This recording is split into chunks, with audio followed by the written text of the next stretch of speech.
Okay, hey Kay. Um, First, please tell me about how you got into your line of work and when did you first know this is the job that you wanted to do?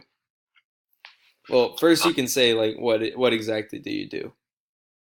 Okay, so I'm an audio engineer. Um, I basically I run front of house, which is running sound for live environments, and I also do studio work where I mix and produce and engineer records. Or today I was mixing someone's podcast. Um, kind of whatever comes my way that needs to be done from an audio perspective, I do. So I guess the first part of your question is how did I get into doing this? Right. Um, so I always grew up around music. Um, my when my dad chose where to move to in America from Japan, he moved to Georgia because he wanted to be near where the Allman Brothers were from, which is an insane way to make a life decision. But needless to say, like he loved music. Like I grew up with no fewer than a dozen guitars around me at a time. And so I grew up with it. I grew up loving it, and like all good high school boys who love music, I ended up in a band. Um, and our band wanted to go into the studio, um, and the studio guy was like, "That'll be $800 a song," and I said, "That's insane. I'm smart. I am 18. I can figure out how to do this myself."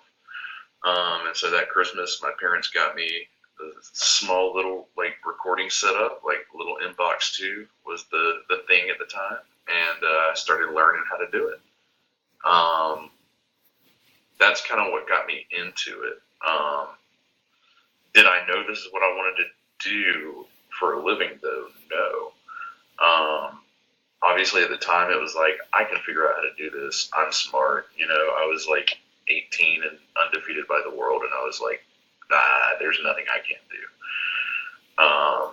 Still true, but I don't know. Like I ended up going to college at Georgia Tech, and I went in chemical engineering, which is obviously a far cry from audio engineering. And I think like a year and a half or so in, I was like, if I wake up every day and I'm a chemical engineer, I'm going to hate myself. I love music. It's what I've done all my life. It's what I want to do. And so at that point, I switched to business and started pursuing that. I got an internship at a top studio in Atlanta and started really pursuing this like wholeheartedly. Um, Having said that, I still wasn't fully committed when I graduated from tech. I wanted to get like a business job and make my $50,000 to $70,000 a year and use that to eventually quit my job and become an audio engineer. Nice. But life had other plans, and so I ended up doing it from the get go. Yeah. That's so awesome. All right. So, next question is I guess what is like the things that you like the most about your job and what's the things that you dislike the most about your job? What I like most about my job, I, I think everybody thinks this to an extent, that they are unique and they are special. But I guess I do believe that. Like I'm really weird in that I have like this what I believe to be a great technical mind. The technical ins and outs of things Right. really intrigue me, and I love learning. I love learning the science behind things, and that's really cool and all. But I have this other side of me. It's like left brain, right brain stuff, where I love the artistic side, and I love being able to take, you know, a whole bunch of musicians who've never met each other, who are just extremely technically proficient, and creating art. Um, like just creating something that can move people on an emotional level. And maybe that's in the studio with paid professional musicians, and maybe it's on the weekends at church where I'm working in kids ministry, and I'm dealing with, a 13-year-old drummer, but at the end of the day, I get to apply my technical skills and what I've learned and that I continue learning to better myself. I get to combine that with trying to move people emotionally and from like an artistic side. So I think that's one of the reasons I love it is I get to take these two very disparate things, you know, very left brain, right brain, and I get to smack them together and hopefully create something that makes people feel something. So, Right. And that's what's so cool is that there's so many musicians and there's so many people who want to get into like the industry and stuff like that, but they don't have that technical proficiency that you do, which makes like which stands you out from the crowd, or at least from what I've noticed, because right. you're able But to it's really interesting to me because from the other side of things, obviously a lot of people look at me as more the technical side. right, You've been in production long enough, especially like church production, and people lump you in. Is that part of the reason why I'm in the position I am at every church I go to is because I also have that music knowledge. right, Not very many technical guys have that. Um, not to brag or anything. It's just something like that. That was me originally. Originally, I was a music guy, but my temperament and wanting to learn led to me really appreciating the technical side. So yeah, that's definitely what I enjoy most is getting able to mix those things. yeah. What do I like least about my job? Man, that's a tough one, especially these days. Um, when I was first starting up, I would say that I spent the first 2 years living with my parents before I made money. Like, graduate from Georgia Tech, all my friends, like, they were business majors too. They're making $70,000, $80,000, and I went and lived with my parents for 2 years. That sucked. Um, let's see. And then there was like times where we were like playing out a lot. Like, we had church call at 6 a.m. Sunday morning, and we were in Birmingham at 3 a.m. packing up from a bar gig. Like that was also not fun. These days, I don't know, man. I think if anything, it's that there are slow times in the year. Um, Historically, that would be now, but this year's gonna be fine. But it's like you know doing doing kind of what we're doing. Um, you don't have that biweekly paycheck. Yeah, Uh, if I don't work, I don't get paid. Which I guess is true for most things, but it's not like there's no 2 weeks paid leave. There's no 2 weeks paid vacation. There's no sick days.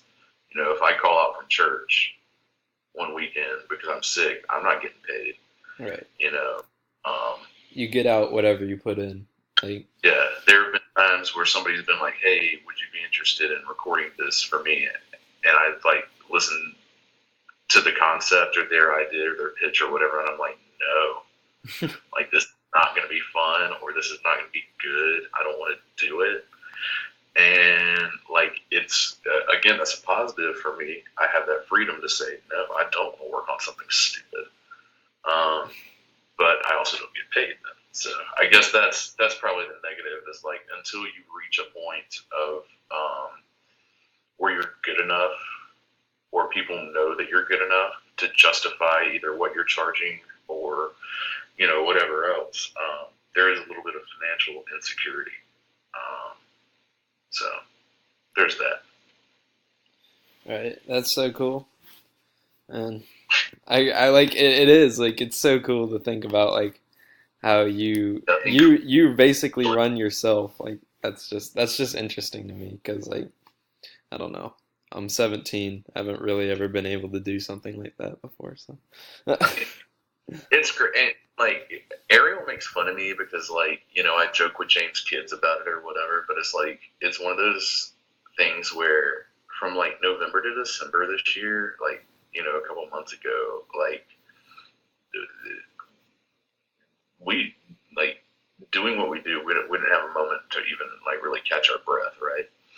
Like there are off days. There are days where I'm not doing anything, but those are days that are spent literally vegging out to prepare myself for the next day. Thanksgiving, all these schools that are doing, honors nights, and then you have Christmas stuff coming up, and it's not just preparing for Christmas services, it's you have people wanting to make videos and have music for those videos, and all this stuff. Um, you may have 2 months where you're just going nonstop, and then you may have week. I was joking with my roommate earlier. Last week I probably played 70 hours of video games. Yeah. Yeah, it was a slow week. This is so sweet. So that is both a perk and a negative. Right, because at the same time, even though you aren't doing anything, you aren't getting any any monetary income or anything. Yeah, and like I joke, I'm fine with it now. When I first started out, it was one of those things where I was like, "What am I doing today to push myself forward?"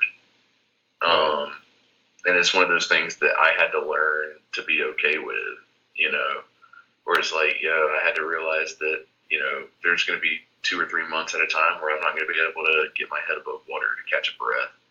So, if there's 2 weeks or something there where, I'm like, I have nothing better to do, I'm going to sleep till 3. Yeah. I'm going to be okay with that. And that took some time to learn. So, yeah. Okay, so next question is, what did you think you were going to be when you grew up? But I guess you kind of already answered that. So, Yes, you I had did. no idea. What? You didn't? Okay, so go I had ahead. no idea. Sorry. No, like, seriously, I had no idea. Oh, I don't know, I had zero idea. I think I wanted to work in music, like deep down. I don't think that's ever an opinion that I voiced to myself. you just subconscious. Like you're like 5 years old, and you're like, I want to be a firefighter, and you tell everybody. I don't think I ever even was like to myself, like, yeah, I want to work in music. Like, I don't think that's ever a thing that registered in my mind. It just happened, That's right? crazy. I don't know. I was never one for like long term planning in that regard. Right. Even when it came to where to go to school, I had no idea. Like, I legit like hadn't applied anywhere, and I was like, well, I guess I'll apply to Georgia Tech, and if God wants me to be there, I'll be there. Yeah, Like that was my plan. I had no plan. So I don't know. I really never had any idea, even though I guess like everything I had done in my life kind of pushed me towards that. yeah. If anything, I wanted to work in baseball. So Yeah. I guess that was just your faith, dude. It's blind faith there. It's kind of like my brother and for that. and it has led us here. Okay, so next question. Do you have any favorite stories from your work life?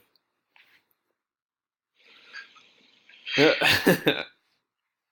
Oh man. you gonna say something from Vic Kids? Uh,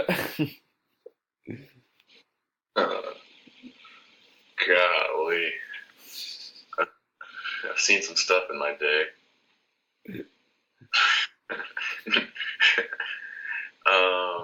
Of the ones I can tell here, probably yeah, I think one of the coolest for me was getting to go up to Nashville and write with Mark Nessler. Whoa, yeah, Um, that, that's so so dope. I don't know if you know who Mark Nessler is, but he's a country songwriter, and the man's written countless number one hits. Dang. So, oh my gosh, I'm blanking now. But "You Look Good in My Shirt" by Keith Urban. Oh He yeah, wrote. yeah. He wrote for somebody else. It sat on the back burner for years, and then Keith Urban was like, "I like that song." But yeah, we got to go up a few years ago. Some buddies of mine had written with him before, and we were in Nashville for a gig anyway. And we hit him up, and he was like, "Yeah, man, come on." And so we just went in there and went into Universal's writing studios in Nashville and got to sit down and write with a legend, dude. And that was pretty freaking cool. Wait, hold on, Um, my recording software is about to reach its